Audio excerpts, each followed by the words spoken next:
Hey authors, I want you to think about your Pinterest profile as if it's like your author's front porch. If it's messy, if it's unclear, if it's boring, people are going to scroll right past, right? But if it's inviting, if you figure out a way to organize it, then it's going to give readers exactly what they are looking for. They will click, they will follow, and eventually they will buy your books, which is exactly what we're trying to get people to do, right?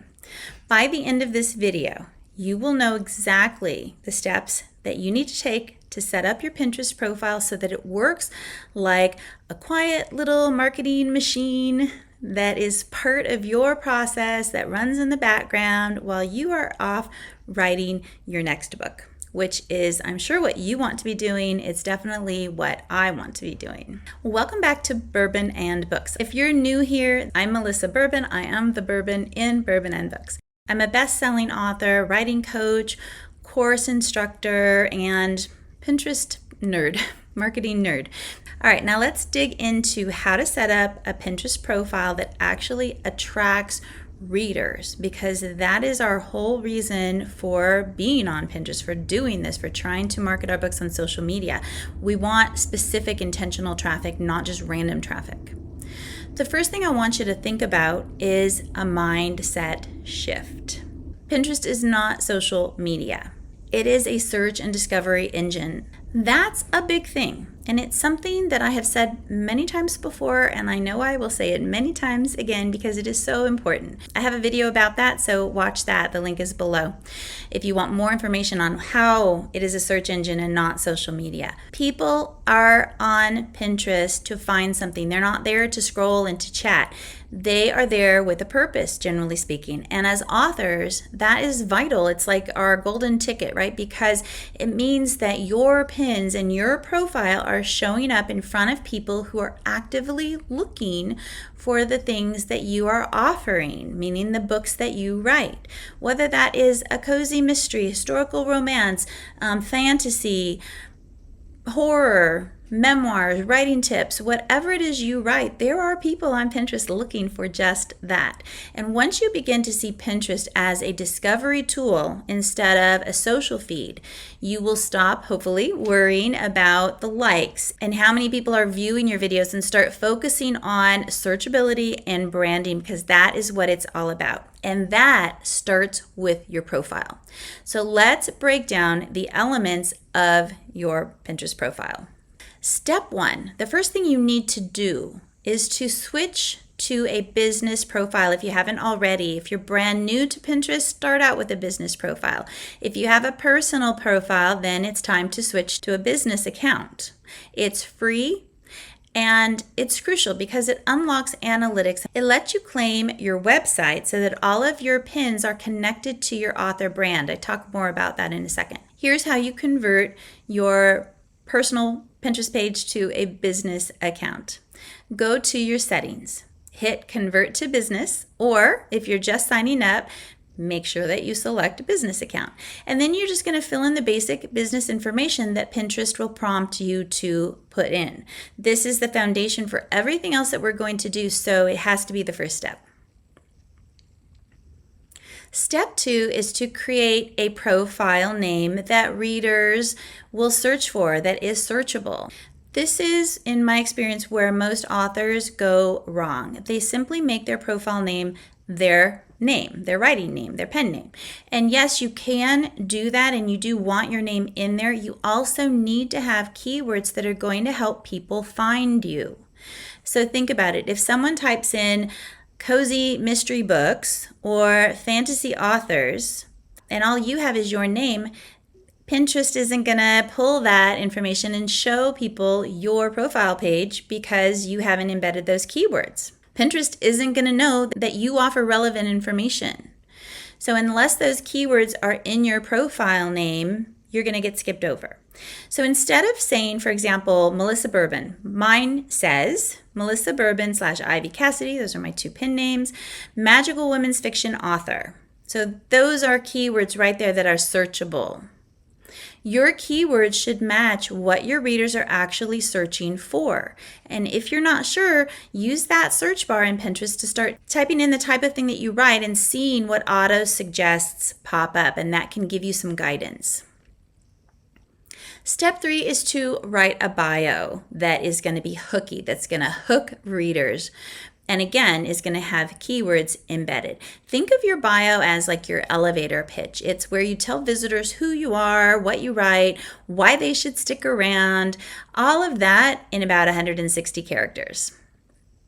I have a little formula that you can use. It's pretty easy. I help blank find or escape blank with blank. So here's the example. I help cozy mystery lovers escape into magical worlds filled with puzzles and clues. That's just one example of how you can create your bio. Mine is author of enchanting women's fiction and cozy mysteries where magic, family, and secrets intertwine. Click for a free magical novella in my book magic series. And then I have a hand pointing down to my live link. Discover spellbinding reads filled with sisterhood, mystery, and heart. Magic, mystery, storytelling, inspiration. That's a lot of content I have there in my bio. Above the fold, meaning they don't have to click on anything else, are embedded keywords and that finger pointing down, prompting people, call to action, to click my link if they want more information, which will take them to my website. Once they're on my website, they're going to be prompted to join my newsletter. I'm building brand awareness. This is what I want. I want people leaving Pinterest to check out who I am and what I write. And the more keywords that you have sprinkled into your bio, it's going to help Pinterest index that profile so that you will show up in more searches. And that's the most important thing. Step 4 is to claim your website. So you want to claim your website so that it is connected to your Pinterest profile. It's quick, but it's very powerful. To claim your website, you're going to go to Claim External Accounts. And from there, you're going to click Claim Your Website. It's going to give you an option to add an HTML tag, upload an HTML file, or add a text record. I suggest adding an HTML tag. So you're going to copy that metadata, go back to your website. You want to add a plugin. If you have WordPress, add a plugin, code snippets, and then you're just going to paste that right into the code snippet field, activate it, and voila, you have claimed your website.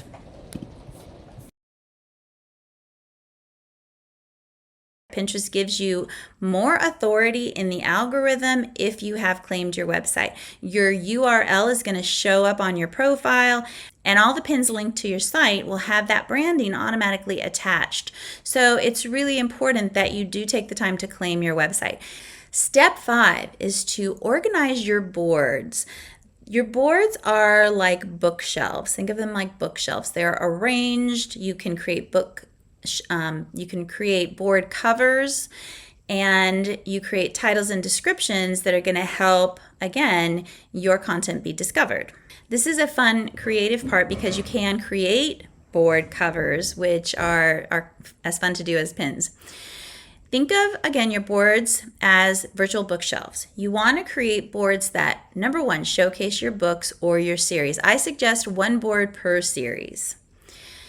Number 2, they're going to feature topics that your ideal readers care about, not just your own work. You don't want to only sell your own stuff. You want to be a generous person and share other things that connect to what you do. You want to include evergreen search topics related to your genre. So, for example, if you write historical romance, you might have boards like historical fashion or Victorian fashion or medieval fashion inspiration, romantic book quotes, best historical romance novels, not just your own.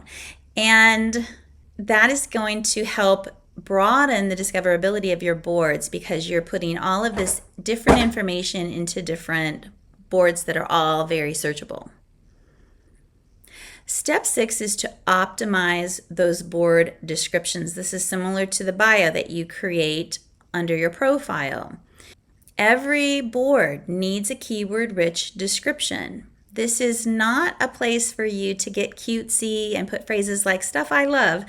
If your board is cozy mystery books, then your description might say something like, discover the best cozy mystery books, amateur sleuths, stories, and charming whodunits for fans of Agatha Christie and other contemporary cozy mystery authors. So see, all of that has keywords that are now searchable. Pinterest will index them and they become searchable and shown in people's feeds when they're searching for those things, when the things that they're typing in are cozy mystery reads or Agatha Christie books or books like Agatha Christie, things like that.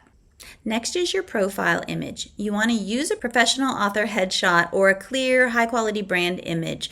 This is something that's going to build trust and build recognition. So if you are camera shy, you can use a logo that ties to your author brand, but honestly, people like faces. They want to put a face to a name, so faces tend to perform better. So after you upload your image, check the Pinterest page to make sure that it looks crisp and professional alongside your name and your bio and your boards. Don't be shy, just take a great picture, have somebody take a great picture of you. Step 8 is your page header. This is the other visual element of your Pinterest profile page. Your page header is, think of it as prime real estate for your profile page. It is the first thing visitors are going to see when they land on your Pinterest profile. They're going to see it alongside your name. That it's larger, so it's more visible. You want to use this space to showcase your books, your author brand, colors, the vibe, or the aesthetic of your stories. You can create a custom header in Canva or BookBrush that features your book covers, a tagline, something like magic, mystery, and women's fiction in my case, or visuals that capture the mood of your brand. I don't have my book covers, but I have a moody image that is my aesthetic. Make the text visible and easy to read so that when people are scrolling, they can see what it is that you have on there. It's going to bring new readers to your profile page. It's going to help them know what you are about. Finally, let's just look at the big picture. When you put all of these things together, the business account, the keyword-rich profile name, the clear bio, the claimed website, the organized boards, the optimized descriptions and images, you're going to end up with a profile that is like a magnet for the right readers, and that is exactly what we want. The best part is that unlike Instagram or Facebook, your Pinterest profile and pins do not vanish after a few hours. So what you're creating here is considered evergreen marketing. The work that you're putting in now, if you take an hour to really solidify your Pinterest profile, it's going to bring you traffic and readers for a long time to come. Okay, let's do a quick recap of what we covered so that you can make sure your Pinterest profile is set up for success. First, your account type. Switch to a Pinterest business account from a personal account so that you can unlock the analytics and the marketing tools. That is the first step. Next, your display name. Use your author name plus keywords so that readers can instantly tell what it is that you write. But remember, add those keywords. Your bio. Craft a keyword-rich bio that captures who you are and what you write using those keywords and a little bit of your author voice, and include a call to action if you have a freebie, a lead magnet, something like that. Claim your website. This builds trust with Pinterest and gives you access to more analytics. Your profile image. Use a professional headshot, a strong brand image. Make sure it's high quality. Make it welcoming. Remember, people want to see your face, see who you are, put a face to the name. You want to design a header that showcases your books in brand colors, your tagline, your aesthetic, so that it feels like an author hub. You're creating an author hub from your Pinterest page.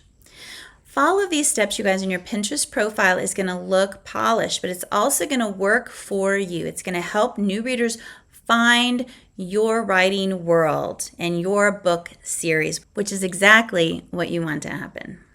Now, if you want to go deeper and actually learn how to create pins that get clicks, that will drive traffic to your books, and that are going to build an audience. I cover all of that and more step by step in my Pinterest Power for Authors course. It is packed with the exact strategies I use to market my own books, all without spending hours and hours on social media every day or a ton of money paying other people to market and be your publicist. The link is below, along with a link to a free checklist that you can grab right now. It's called the Pin Signal Checklist, and it's going to help you start creating pins that Pinterest and their algorithm will love.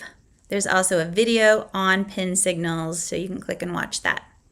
Okay, now go give your Pinterest profile some love, and I will see you in the next episode of Bourbon and Books. Thanks so much for being here, everybody. Remember to like and subscribe and share this channel, Bourbon and Books, with your writing besties.